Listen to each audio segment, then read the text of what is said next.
Do you know what it takes to get your spouse to the green light? And I'm not talking about traffic. I am talking about how you can set the atmosphere so that both you and your spouse are ready for a great sexual intimacy experience. That's what we're unpacking right now. I'm Mary Whitman Ortiz, Christian sex educator, relationship coach, author, speaker.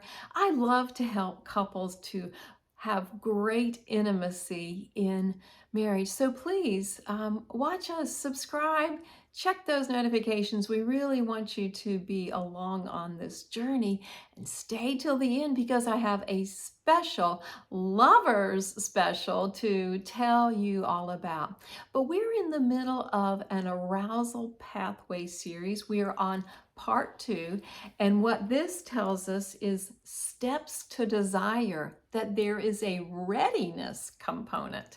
And I know when you were younger, dating, early married, whatever the case may be, it seemed like sexual intimacy was an automatic step, that the attraction and the hormones and everything was working for you.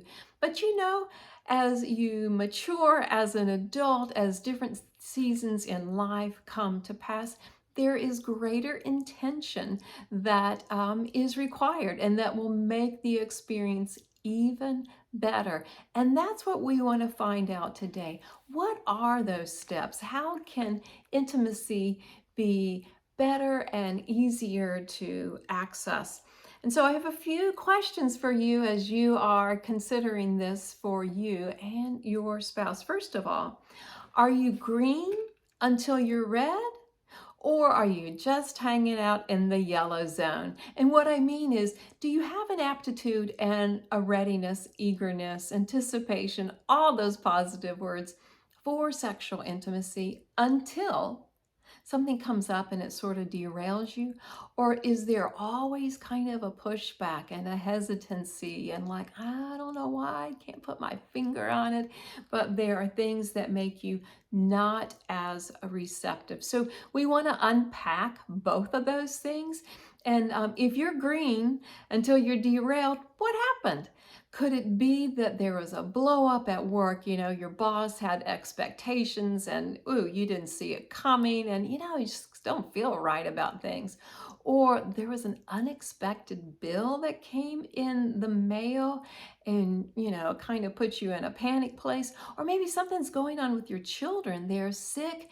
You couldn't book an appointment with the doctor and you're worried about that.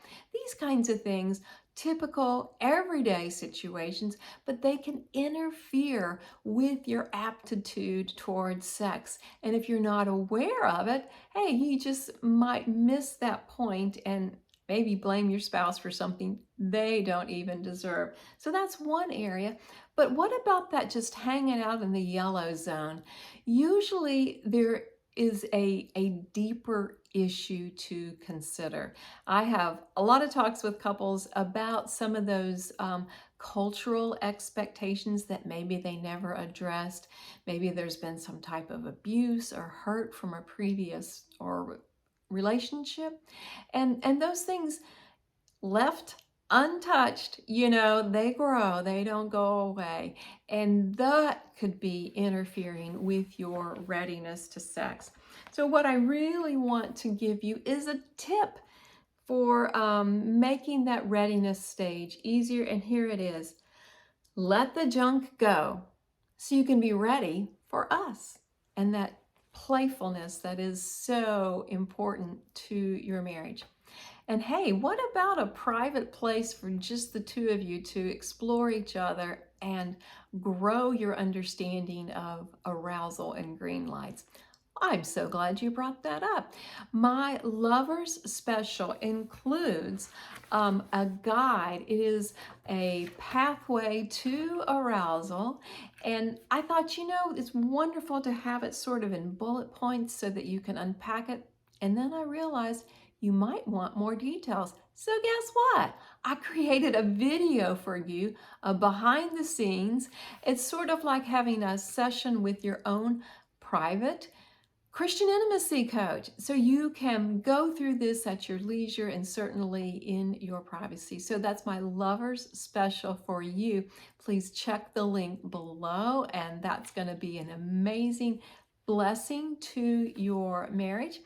Thanks so much for joining today. And remember, great sexual intimacy is God's gift to marriage.